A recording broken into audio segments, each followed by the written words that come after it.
The topic of this panel is leading from where you are. And I have to say, I'm very happy to be moderating this panel today. My name is Brendolyn Edwards. I'm an attorney. I'm a mom. I'm a wife. A lot of the topics that we're going to be discussing today, are very near and dear to my heart. I'm going to give each of the panelists an opportunity to introduce themselves and talk a little bit about how they're leading from where they are. But, you know, I firmly believe, and I say this time and time again, I think that, women, particularly women of color, we get it right very often. We understand the issues, we go out, we do the work, and we give a lot of love and support, sometimes to causes and communities that we don't necessarily get back that same love and support from. But we go out there and we do it time and time again anyway because we have a deeper understanding of the bigger picture. And so that's why I think it's so important. So many of the topics that we discussed here at this conference today, dealing with social justice issues. And I really am just so gratified to be amongst this group of amazing women. So I'm going to give you each an opportunity to talk, to just tell the crowd a little bit about yourself, and then we're going to jump into some of these really interesting discussion topics. I'm going to start with you, Dr. Simone Wright, just immediately to my left. There we go. Good afternoon, and I share the same sentiment as Brendolyn and my fellow panelists. It's just such an honor to be here today. It felt like we have grown exponentially. So I'm Dr. Simone Arnold. I serve as Vice President of Product Management at Fiserv, and that's Fiserv as in financial services, not Pfizer. I have no control over the vaccine other than to encourage you to get vaccinated. I am also the founder and chief inspiration officer at Motivate, a limited liability company where my goal is to help individuals pursue their highest emotional intelligence and to escape being average. I am a mom of three and also a wife, and we just all adore our 8-year-old Shih Tzu, Luna, who's actually taken on the family's last name as well. So she's Luna Sky Arnold. Today's my son's 8th birthday, and for the last 5 years, being a member and an active participant of the National Women of Color, I have missed every single birthday. But that is okay. He knows that mommy is fighting for social justice. And so we will celebrate at 5:30 p.m. today. So thank you for being here. Thank you. Thank you so much. Andrea?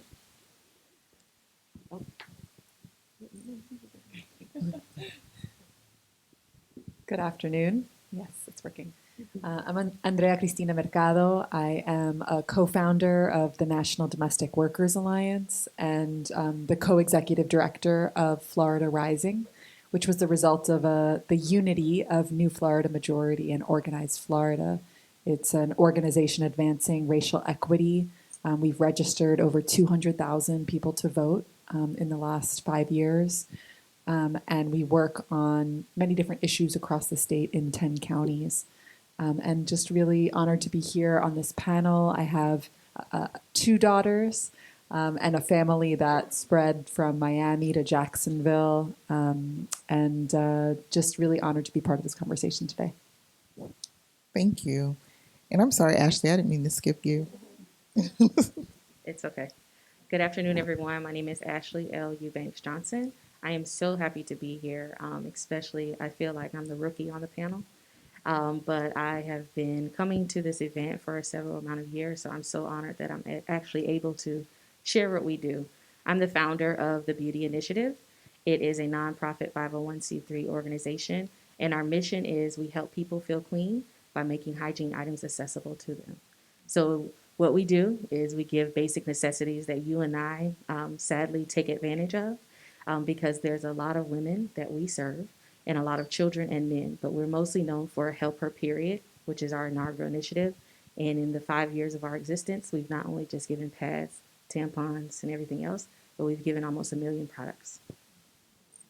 By trade, a lobbyist is my practice.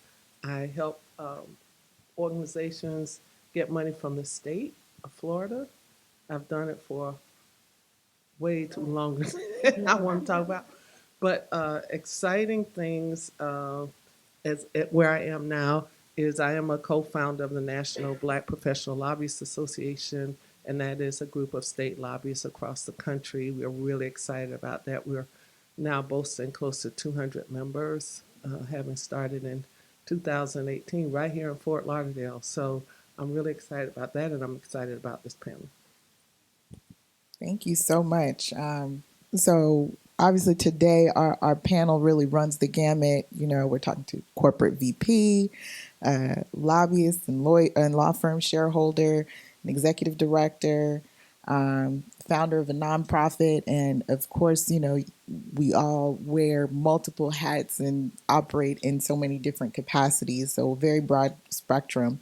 Uh, and each of us knows in our as women who really live and breathe this fight for social justice every single day, every little bit counts, and everything, any small action can help to push the needle forward. So I'm going to ask each of our panelists just to talk about how do you lead from where you are in your respective positions toward moving the needle forward in the fight for social justice in your respective roles. We'll start with you again, Dr. Simone.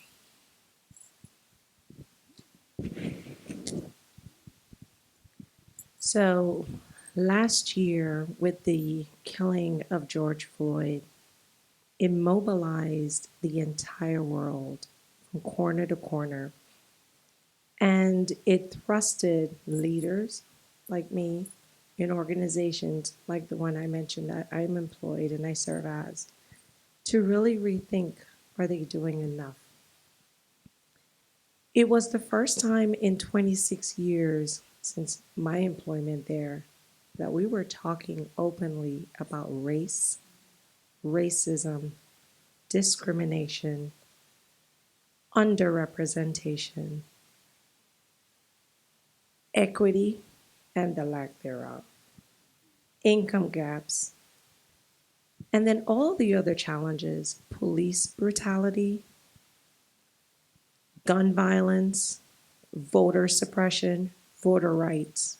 It became the platform that we always speak of in our engagement that we do good, that we were now serving the needs of our ethnically diverse population we call employees. And it was that active listening and oftentimes crying that we realized the suffering that our employees were dealing with.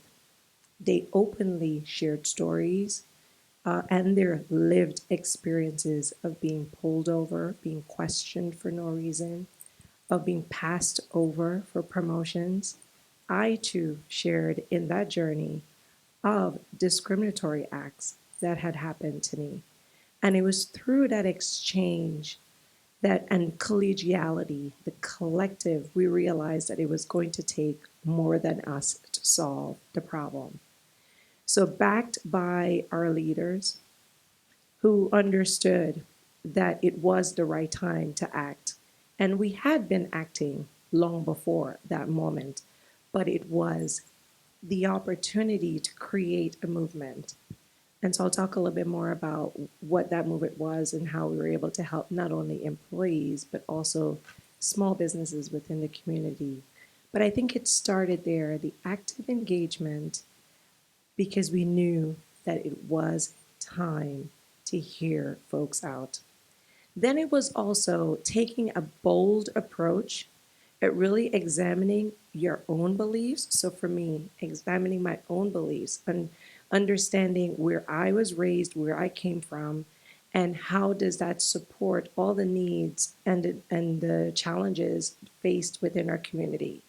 We have the we have gender issues. We have the other challenges that I've mentioned, pay gaps, things that me alone may not be able to solve, but can definitely be a part of. And I think it's that inclusivity and having a strong sense of belonging. So belonging, it's really when they invite you to the dance or even ask you to plan the songs that will be played in the dance, or to orchestrate which type of genre of music or the movements and how everyone will collaborate on the dance floor. But that's where it really came forward for me. So those were the steps that I took to move the needle. And then there were several other steps personally. I pulled together the family. We have family within South America. We have family that's stationed in Europe, and then also here within the U.S. Understanding that this was the time for us to act, and it would take all of us in acting at every corner of the globe.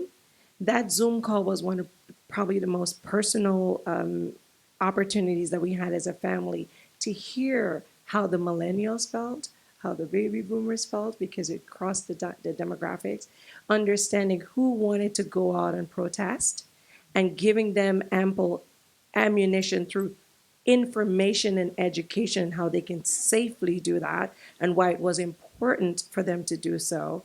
And then some of it too was just really allowing the creative sides. Like I wrote a poem, 8 minutes, 46 seconds.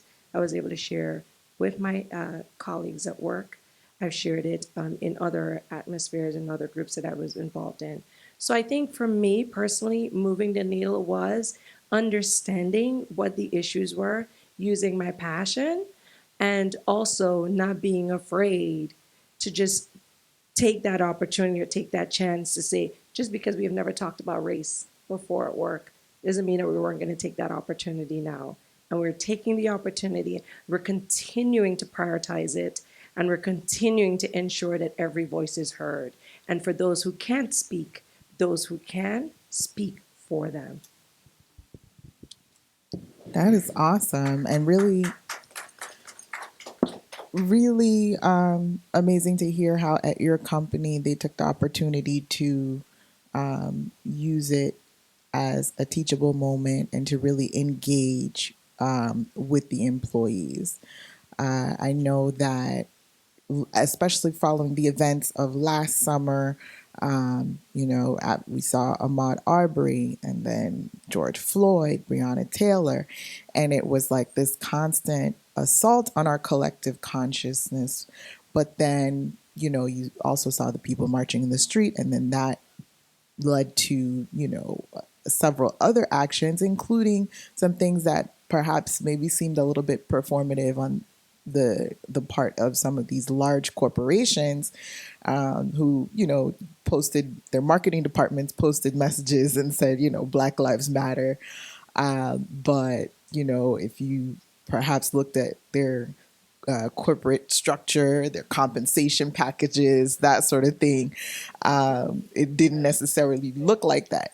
So it's really gratifying to hear of a company that really took an opportunity to sort of be introspective and look at some practices and talk to their employees and have an open and frank discussion, which, some employers didn't even, made the statement, but now get back to work.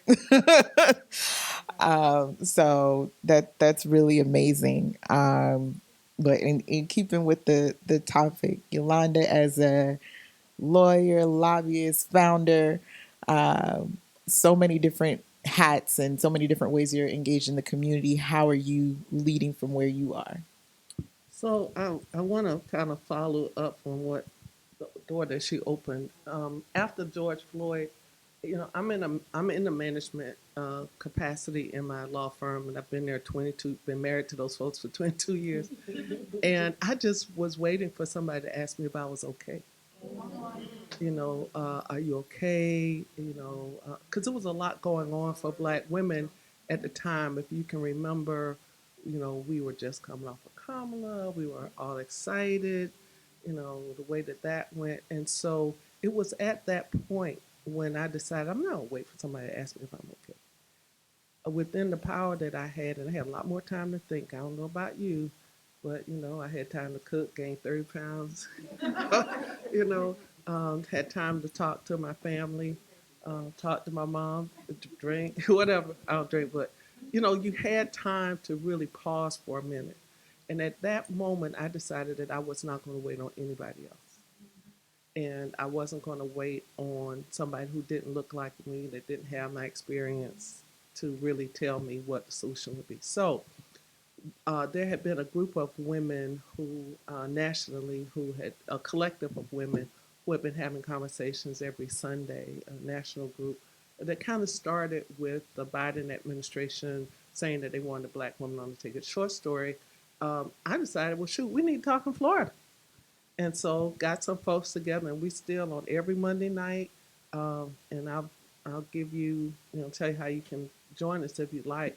But every Monday night, I just said, even if it's just me and Jesus, we're gonna be on the phone talking about issues that affect Black women. We talked about the mask mandates in Alachua County. There are 3 Black women on that school district. The governor removed one of them. We need to start talking to each other about things that are going on. We had one session that talked about, I called it life dramas. We had several pastors, and then as my pastor would say, the folks who ain't saved, we had a psychiatrist. So, but the point of the matter is, the lead where you are is within your space.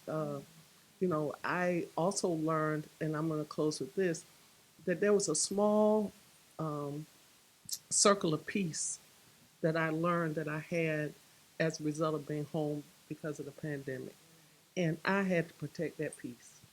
So I'm very, very, very, very selfish when it comes to people invading that peace. So if you call me and you got drama, guess what? Girl, I got to go. Right?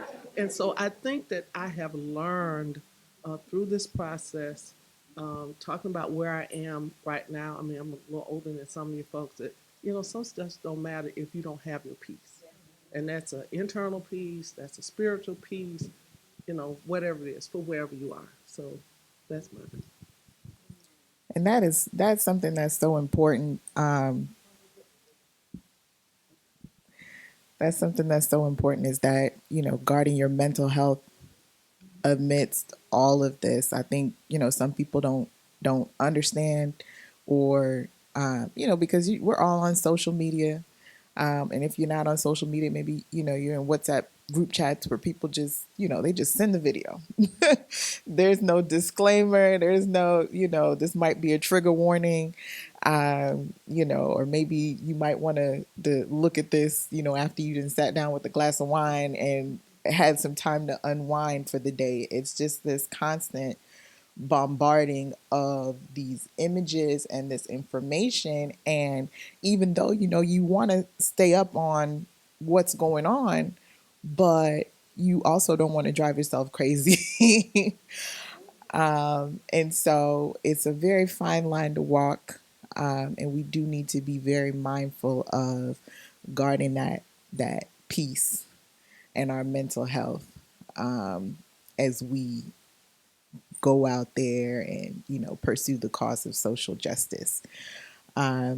So a lot of times, though, these social justice issues, and even the word social justice, it comes with a certain connotation. People assume, oh, well, it's a black issue, it's a this, it's a that, and they push it to the side. It's not about me, or it doesn't necessarily. It's not my cause.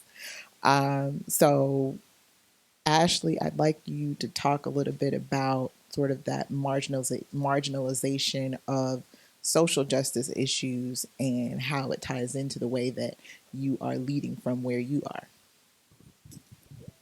So I'm an educator by trade, which is something I love to do, and I think I was called to do. So leading from where I'm at is listening to the students. My father, who's been an educator 20 something years, who doesn't look like he's going to retire anytime soon, always says you have to educate the whole child. So I worked a long time in the homeless department with the students. A lot of people do not know that we have over 3,000 students that are considered homeless in Broward County. There's triple in Miami-Dade. So you have to educate the entire child. So with hygiene, I remember going and speaking to a student, and he said he was missing school. I was there because he was missing school. And I said, well, why have you missed school? Miss Eubanks, I've been sick. And so I'm talking to him. I said, when's the last time you changed your toothbrush? And he looked at me and I said, when's the last time you changed your toothbrush? He says, my siblings and I share a toothbrush. That day I could have packed up and just drove till I couldn't drive anymore. Because are we educating the whole child? So leading where I stand is, what can I do even on the outside that is not being done on the inside? So social injustice to me is, are we doing the service that we should do to everybody that's in our community? Because I may be giving you a pad, a woman in need, but a lot of times when we go out to the streets, they say, my period was just about to come on. That's an injustice, because I can go and buy the finest of fine and swipe my American Express and think that it's going to go through. But it's also not doing me a service, because the woman next to me may not have that luxury. So social injustice to me is standing up and saying, using my voice. It may just be about periods to you all, but it's about making sure that every person that I come in contact has what they need, man, woman, or child. So leading from where I'm at is an educator seeing something is wrong, feeling something is wrong, and saying, what do you need? How can I serve you today? It may be a pencil. It may be, I don't have clean sheets. It may be, I'm living in a car. So leading from where I'm at is doing what I'm doing every day, but going the extra mile. I tell my students all the time, do your part. They'll see me in the hallways or when I go to different schools and they say, you doing your part? And I say, I'm doing my part. Because my part is literally hygiene, and I'm solving hygiene insecurity, and I travel with toothbrushes and everything in my trunk. But that's my part.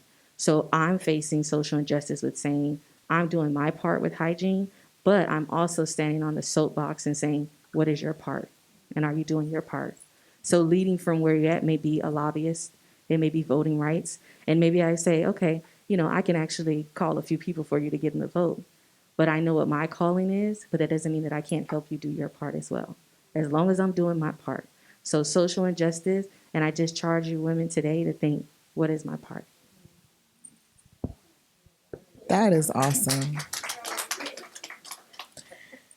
And a lot of times that's really all it takes, is seeing a need and, taking steps to try to fill that need. Every little bit counts. And so your story is definitely a testament to that. You saw a need and you stepped out there and you decided you were going to do your part. So that is awesome. Andrea, how are you leading from where you are? Thank you. I think for me, it's like also very deeply personal, rooted in the story of my family and the dreams that I have for my children and their children. My dad is from Cusco, Peru, where my family lived for thousands upon thousands of years. And he came to the United States when his brother was sick with leukemia. And he was working to send money home. Pardon me. And he never saw his little brother again. And then my mom is from Buenos Aires, Argentina, and her mom was widowed with 2 children under the age of 2, and left my mom with her grandparents and came to the U.S. to clean houses and take care of people's children. And that those stories like marked who they are, and the sacrifices that my parents made me who I am. And I think one of the things that my parents always instilled in me was like to treat others with dignity and respect. And so I think for me it was really I've come up in spaces of women of color. My mentors were Black and Latino women, my colleagues and coworkers, and started my organizing journey and social justice journey and working with domestic workers like my grandmother, working with women, Latina, Filipina, Caribbean, Bahamian, African American, who care for our elders, care for our children, and oftentimes aren't treated with dignity and respect. And I think we had and understanding that it was rooted in the history of this country. Just like we were talking about Amendment 4 and the laws that criminalize Black and brown men and women, people were excluded from the New Deal because of farm workers and domestic workers specifically, because it was largely Black women and men doing those jobs in the 1930s. And those exclusions from labor laws exist in many of our statutes today. And so, I was able to work together with domestic workers and other women around the country to start changing those laws. And so we did a 6-year campaign to change the law in California, change the law in New York, and then 7 other states changed those laws. And we were able to, under the Obama administration, change the laws so that home care workers have access to overtime protections. And finally making the kinds of changes that we know that we need to see. And for me, it was after 2016, I came home to South Florida to raise my children around my family. And after that election, I was like, I can't just work on the national level. Like, I want to focus on Florida, where we don't have Medicaid expansion, where so many of the laws that are being passed in Tallahassee are affecting my family, my community. And I think within Florida Rising, a lot of our work is about how do we empower people who have direct experiences. How do we hire people from communities to talk to their neighbors and to their families? I want to give a shout out to Anastasia, who's one of our organizers and here with us today, working on evictions in Broward County and making sure that families know how to get rental relief and support, and how do we make sure that we're not just doing the work to get people elected into office and elect the people who will go to bat for our communities and address racial inequities that exist in our system, but also, make sure we show up for people in January and February and March and show up for people when they need it most. So I think for me, I think what I share, what it's like to me to lead from where you are is, for me, one of the things that I've learned by organizing and working with women of color, and Florida Rising is majority women of color staff, majority women of color on our board. I think it's a very collaborative spirit. I think we really believe that many hands make light work. And I think women are oftentimes willing to come together and work to pass the Dignity Act for incarcerated women, to make sure that women who are in prison have access to sanitary hygiene products, or to fight back against the anti-protest bill. We just had a major legal victory yesterday, an injunction on that anti-protest bill, so that it can't be enforced. And I think that's it's not just collaborating within organizations, but also understanding that no one organization is going to change the state. So I really appreciate what you were saying, Ashley, because I think it's going to take so many different organizations and individuals coming together to each of us put our little grain of sand to advance towards the kind of future that we want, and the promise of democracy that's never been fully realized in this country.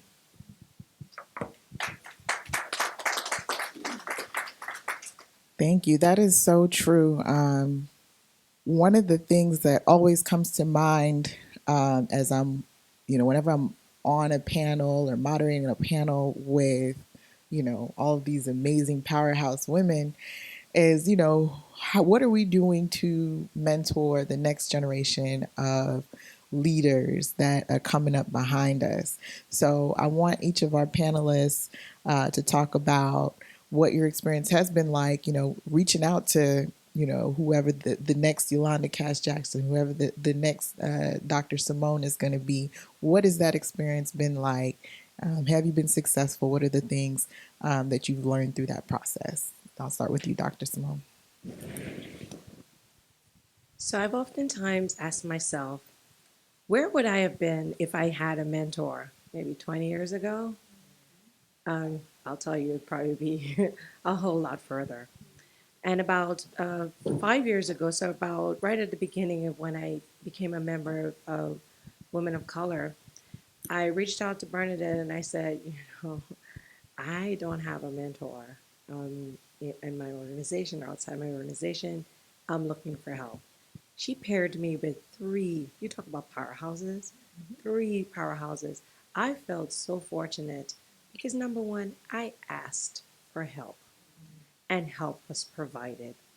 And I was aligned not only with like minded women, but women who also saw a better me, that version 2.0 that I had not even thought of. And I remember distinctively them giving me homework. And I'm thinking, what? Asking me questions like, you know, what would your organization, how would your organization really thrive? Like what your contributions are. And I pause and I'm thinking, well, I know the answer, but then I really did not know the answer. And I said to Miss Pamela Adams, I think she's still a member. She's CEO of her own organization. She's probably not here today. But her giving me that homework as I was driving home in the car, I'm like, I got to think about that. And I thought about it and I got back to her and how I believe that I can contribute. And she's held me accountable to that, year over year. Every response that those mentors gave me, I still have them on my bedroom wall, and they serve as a daily reminder as to ask and it shall be given, right? And we all know the rest, right? Seek and you shall find. But I was really grateful that I asked and Bernadette found three, not one, but three. On the other hand, I believe, and I've always believed, this is long before I had even asked for myself, in the power of giving back.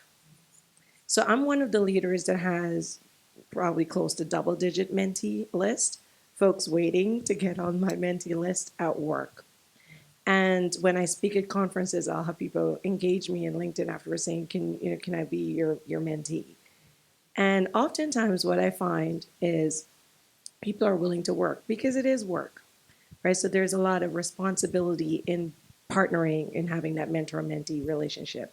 But more powerful, and we heard Shalon speak about it this morning, is having sponsorship.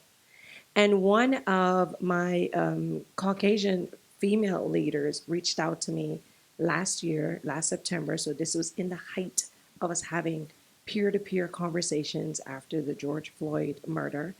And I didn't even realize that she had sent me a note saying that she wanted to be a sponsor, that she was an active sponsor for me, but she wanted us to engage in more conversations so she can understand how better she can serve me. And I saw that note maybe like 2 days after the actual engagement, and I paused. I didn't know what to do with myself. But a sponsor is an important role that you can play because in the absence of you, that person is speaking about you, your accomplishments, your future potential, and your current abilities. And doing so really elevates the conversation. It provides you with that next level readiness. But then another facet of it is allyship. And sometimes we forget that that's like the third leg on the table, a very important leg.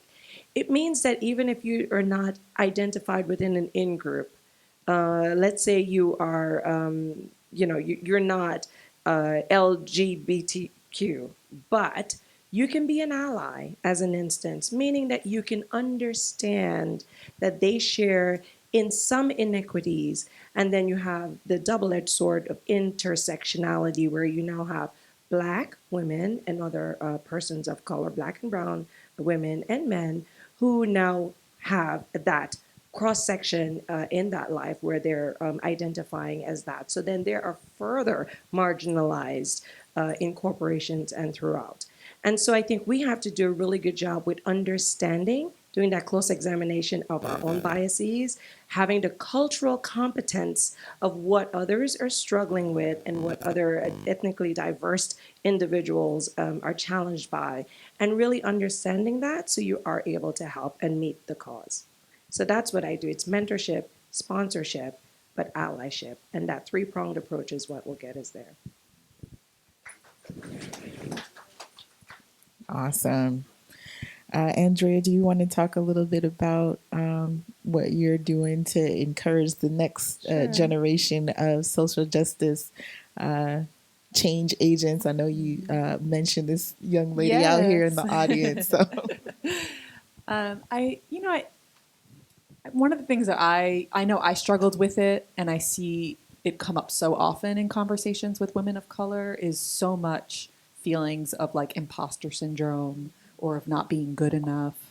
And when I was younger, it would mean I would just pour so much of myself, like into my studies and into the work. And it really took me time to learn how to create boundaries. And so I was appreciating what you were sharing on that, like how to make sure that I'm spending the time with my family and for myself. And it's so like I feel like in every evaluation conversation, it's like inevitably women of color mark themselves so much lower in terms of how they're doing and how they rate their performance. Whereas with the men, like that's never the case. Like they over assess themselves as like excellence in all things. So I think for me, a lot of the work is affirming and validating young like women and women of color in general and their contributions and making sure that people feel like no contribution is too small. And so it's not just like with our staff, but with volunteers. We have thousands of volunteers that sign up to do election protection with us, or community members who join us in Tallahassee and feel intimidated to speak with an elected official. And so how do you really help people see, like, it's our taxes that pay for this building. We pay for their salaries. Like, how to really open up that feeling of ownership and empowerment. And just right now, actually, one of our staff just sent me a video of, we're doing a program with 12 young people.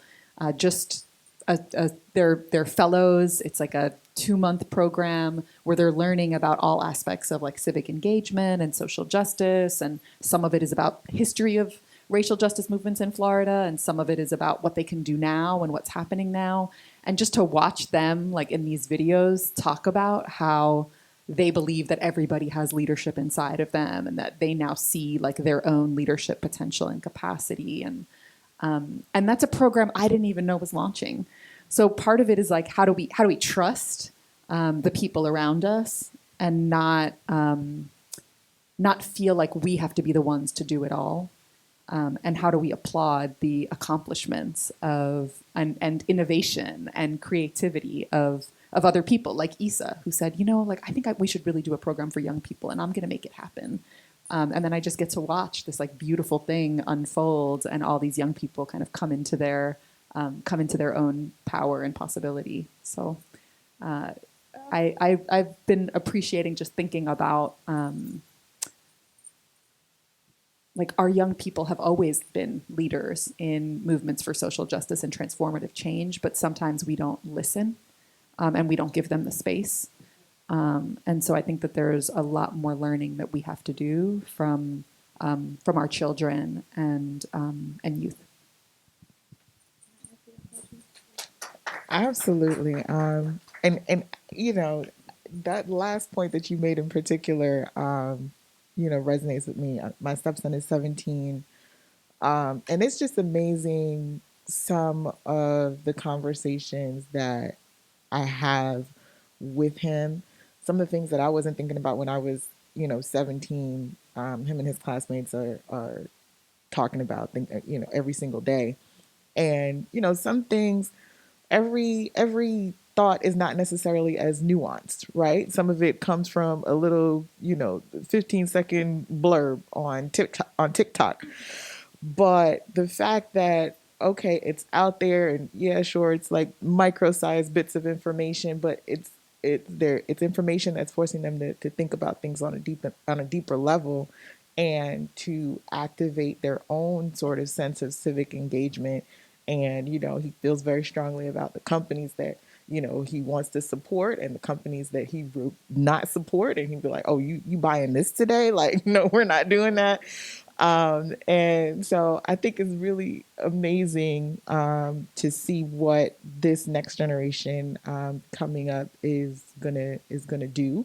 And I think it's very important that we encourage that and give them the room and space to grow and form their opinions and make their mistakes, but also to take up that leadership reign when it's time.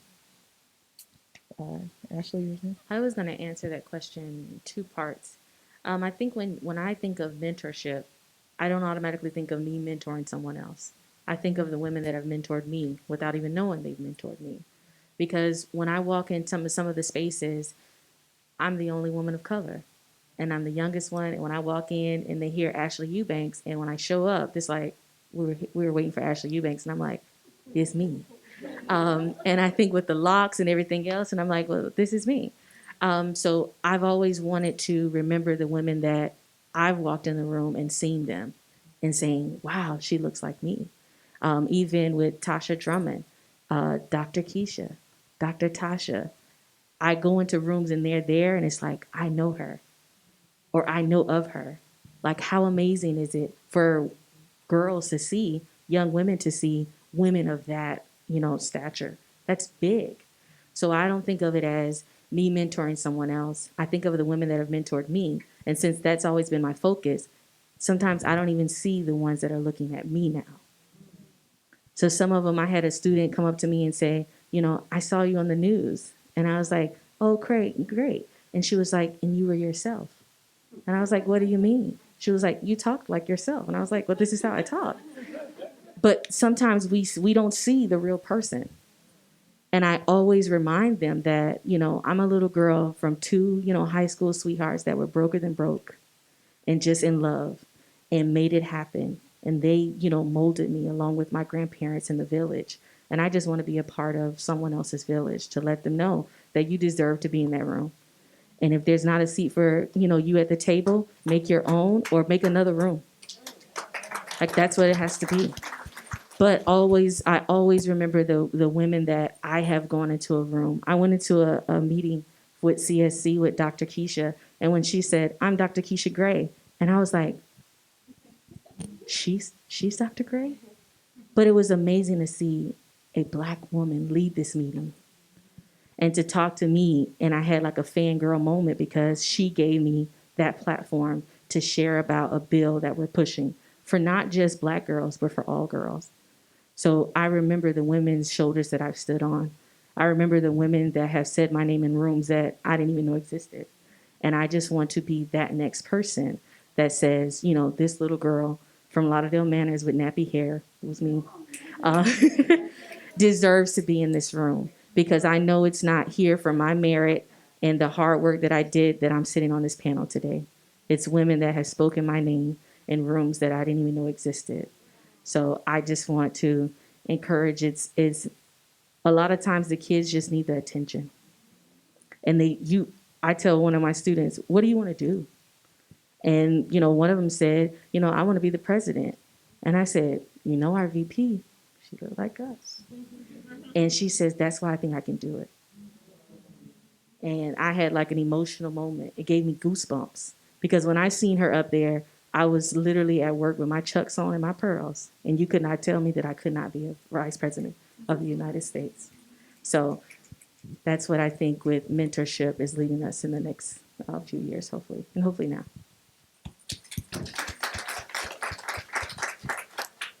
And that's true as well. Sometimes all it is for you to take up that space.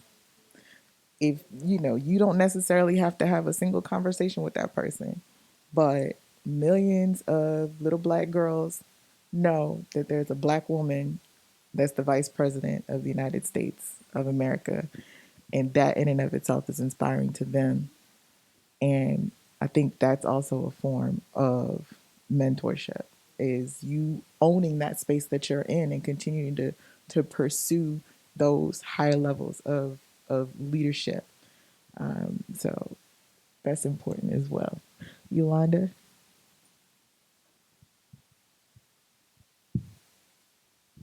So I think most of the time I get to be the mentor, but in,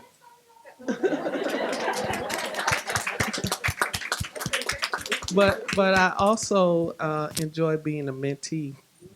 I think that sometimes we think that mentor mentee has to be an age thing. Sometimes it's a wisdom thing. Wisdom is not always an age thing. I learned so much from uh, women who I come in contact with that may not be as old as I am, but they have exposure to things that I don't. I learned about Bitcoin from somebody who was 35. So she's my mentee. She's my mentor. Um, I learned about TikTok. So I mean, all of these things that have enriched my life have not necessarily come from women that are older than me. So that's one thing I'd say. The other thing is that I have a lot of women that come up to me and say, I want to be I want you to be my mentor. Well, no. I mean, you don't need me to get you to that next level. You need you. And I'm going to continue to talk about that space, that time that we need to spend with ourselves to see the power within us. Because so many times we think we got to wear our hair just like they wear their hair, and we got to get us a Gucci bag and all that. And at the end of the day, that's not what it's about. That's not what success is about. I love when you said that your name was spoken in rooms, so you were not. That's success. And so we can't be intimidated. If you're not intimidated by the process, then you won't feel like you're an imposter. I walk in the room like I'm supposed to be there, like I was born in there, and I don't care what. I'm here. Now you're just gonna have to deal with me. And so I think that it is not only important to be a mentor, it's also important to be a mentee. I look forward to spending time with women who have the energy to do some amazing things. And we're at a pivotal point. I can't even tell you. So that's why I've been quiet over here listening. We're at a point where we got to do this thing. The stars are aligned for us to make a difference. With whatever table we pull up to, whatever we have inside of us, each one of us has an opportunity to make a difference. And so that's where I am. Negative people need to get out of my way because I am not doing that in this season. And I talk a lot about seasons. I mean, what is your season? Um, we go through seasons, we go through ups and downs. I have so many friends who've lost relatives, who've lost friends. Um, and you just got to be ready for your season. This is the season for mentorship. This is a season for sistership. This is a season for friendship. This is a season for encouragement. And if they're not doing that, let them go somewhere else because we got to use this time where we have a black woman uh, vice president. Everybody's talking about diversity, inclusion, and whatever. But let me tell you, that's not going to last. Like I thought it was going to be a size 6 my whole life. It does not happen. So we have to take advantage of the season that we're in right now.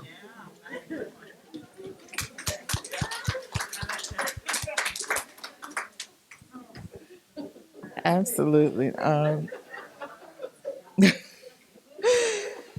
As we wind down, I do want to talk about definitely some of the challenges that we face leading from where we are. I know, I've definitely been in some positions professionally and felt like, I feel very strongly about a particular issue. I want to speak out about it. I want to be very vocal about it, but I feel constrained by, my employment, by my, position in a particular organization, my platform, because I feel like I need to, you know, walk the line just so in order to maintain that space that I'm in.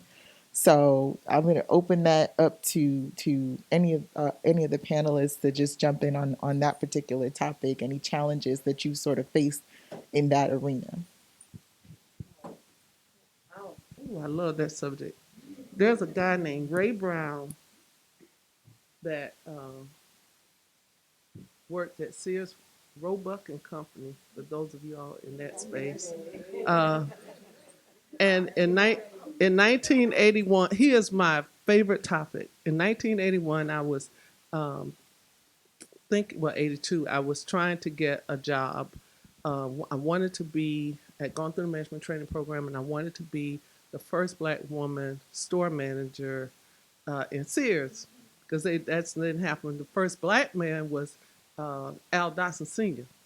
And so I was, oh, I had gone, I worked hard, and everything. And they gave Ray Brown a promotion.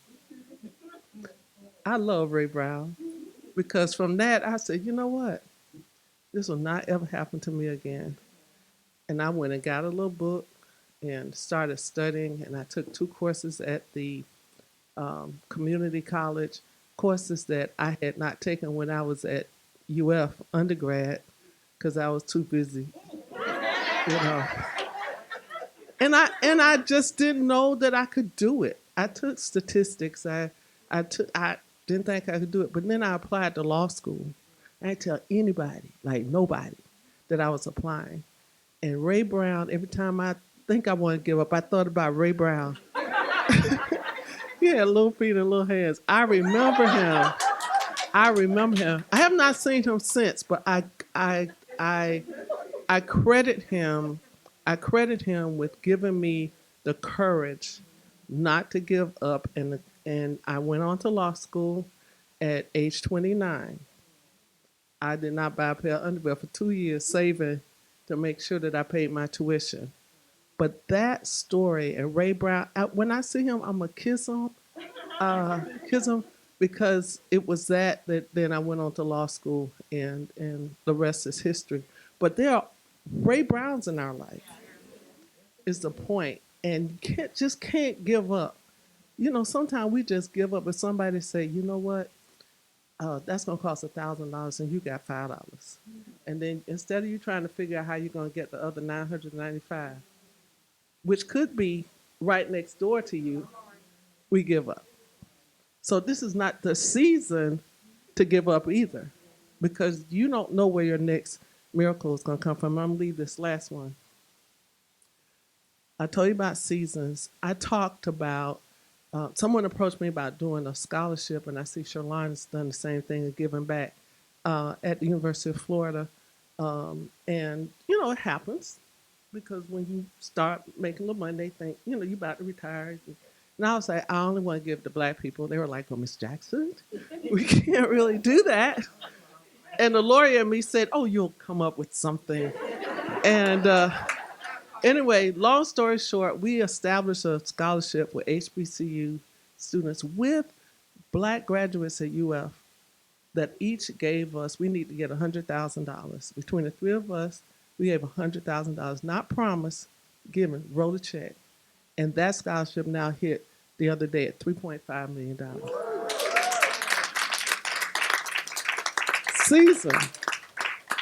Season, because the guy that told me, he said, we can't really get $100,000. I was like, yes, we can. So whatever it is in your life right now, and I don't know why I'm telling you this, there's somebody here that is about ready to say, you know what? I'm never going to be Beyonce. Yes, you will. Yes, you will be Beyonce. Don't ever give up because this is your season.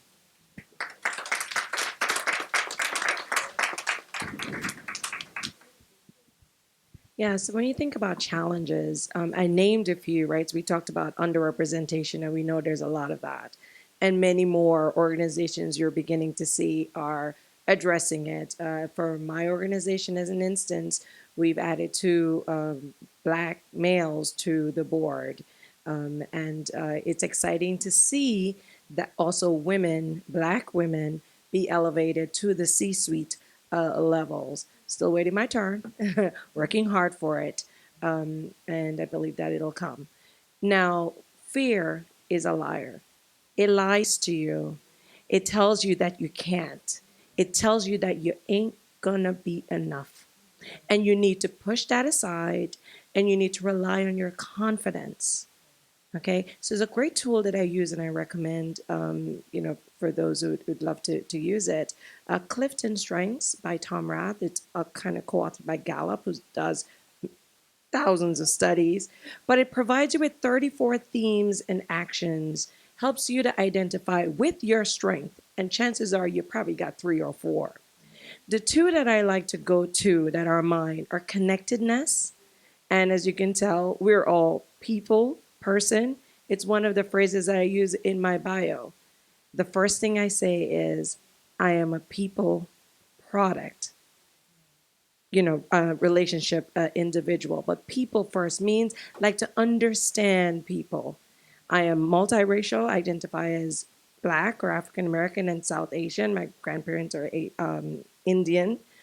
And so with that, we grew up not seeing the differences that North America or the Westerners actually impress on that. It's important for me to see the person. So I do see your color, do understand you're Black and brown, but there's more to what I am seeing. You may have other things that are part of your social identification strata. And the only way I'm going to get to know that is get to know you, to listen to you and to understand, to join you, right? To be mobilized into similar activities that you're doing. So don't listen to fear. Connect with your strengths. My other strength is resilience and humility. Understand who you are because it's from those areas that you can really work on adding passion. So if you think of an equation, it's taking your strength, add passion, and then equals, right? You can really help being an advocate or helping with your activism. And that could be volunteering. A lot of us think that it's limited to going out and protesting. There's so many ways you can invest. You can take your finance, your money, economics, and you can donate. There's power in donating to the organizations that have the resources. It's using your intellect and it's also being able to speak up. So just tap into the myriad of ways, but just put fear in its place. And then the other thing I know we didn't really get a chance to talk about with self-care. Stop giving the straw for people who just suck the last drop of energy from you. Stop it. Stop it. It is hard because if you've been practicing it, doing it, then you have to unlearn that behavior. But we really need to. So I support Ms. Jackson, in that regard with having your inner peace. And you find ways. One of the tools that we now have in our little backpacks, we were all given meditation coloring books so we can practice mindfulness. Go to a space of joy. For me, it's praying. It's also listening to, multicultural music. It's dancing. It's dancing for no reason. If you go on my Instagram, you'll find that I have a lot of recordings, me singing against the original singers. But it helps me to deliver joy and to just really just decompress. So I encourage you to find and tap into those areas. But fear, you're dead, you're a liar, and you have no place here.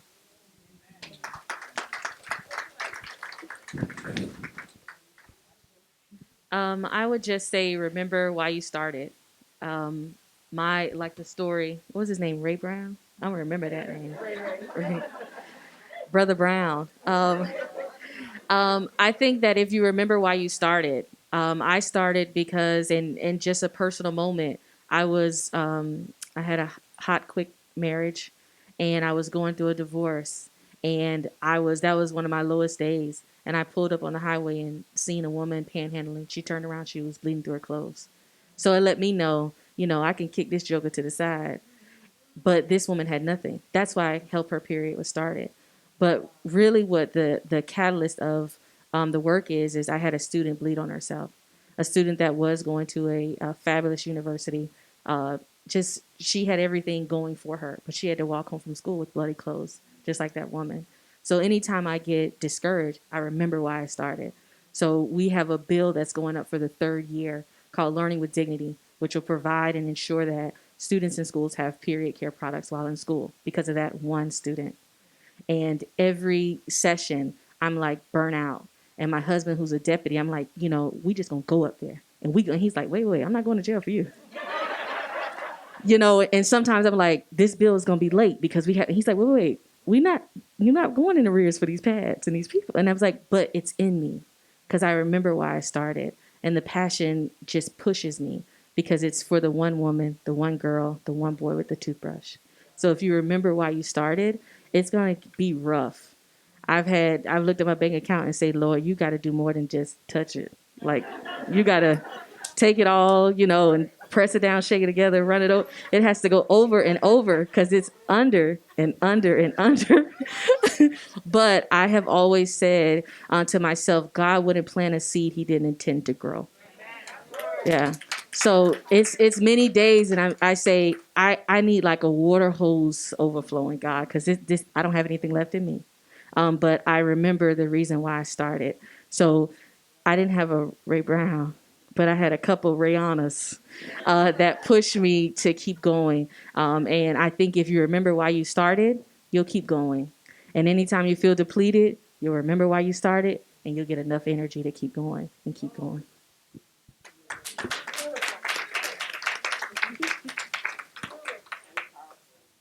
I love that.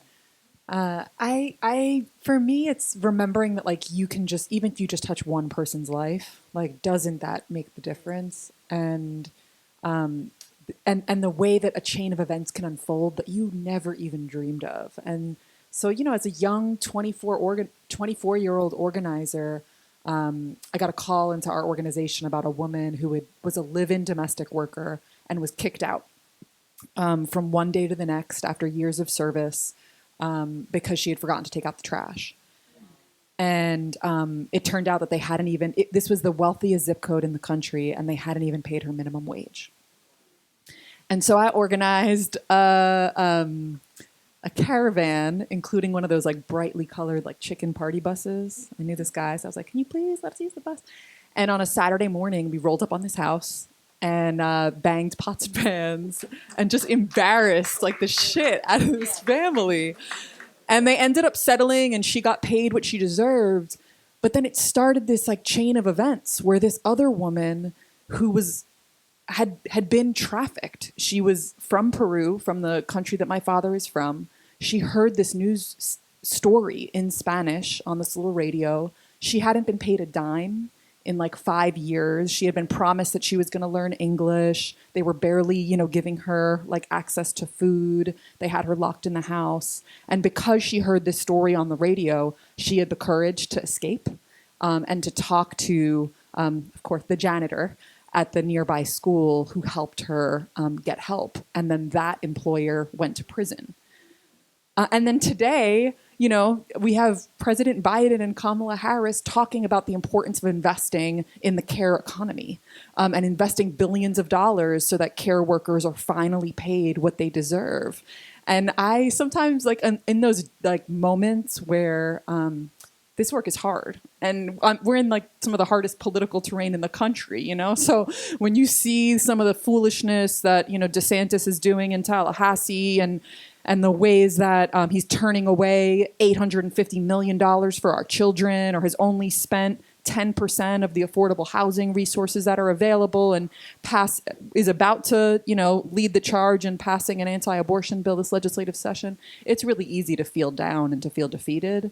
And then I just remember, like, you played a part in this thing that's like changing an entire, and it was a part, and it wasn't alone, and it was with many others. But I think that gives me the strength and the courage to, like, even when it's hard, like even when you have people quitting and people having, the negativity that you were talking about, and the things that can really hurt your spirit. Because sometimes it's actually not the attacks from the right. Sometimes it's the attacks from the people that, should really be on the same side and be your friends that hurt the most.